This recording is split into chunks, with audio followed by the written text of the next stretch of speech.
one step closer to a hometown Grey Cup appearance. But to get there, he'll have to take down John Cornish in the Stamps in the Western Final.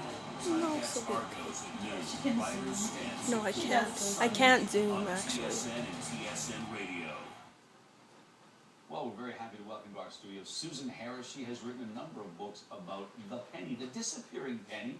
And first of all, thank you for being here. Thank you so much for having me. So now the book is called Little Copper Pennies. Both books are called Little Copper Pennies.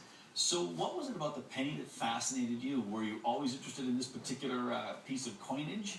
Not necessarily. I thought I was a school teacher for 12 years. I was in the habit of creating stories to bring across lesson applications.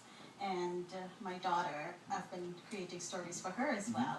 So when I heard the penny was retiring, it was just natural. I asked if the penny could speak, what would it say?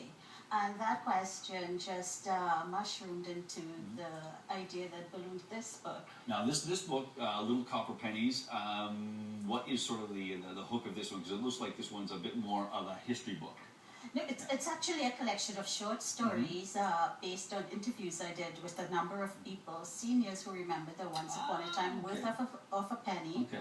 Interviewed school children, retailers, just a number of people far and near about the value that, or rather what the penny played in their life. And do people talk about like lucky pennies and things like that? They do. So the language is very important.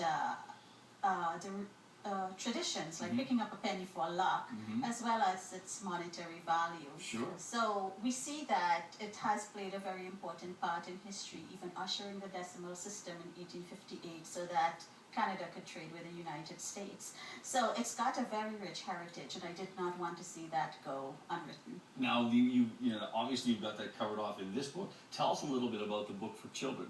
But after this book was created, a teacher librarian asked me if I would consider doing something for the younger generation, because obviously they were unable to read the short stories.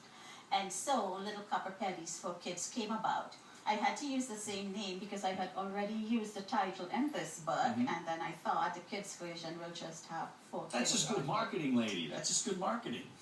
So, and it's the same sort of thing. It takes, does it a shortened version of some of these entries, or are they all new stories in the kids' version?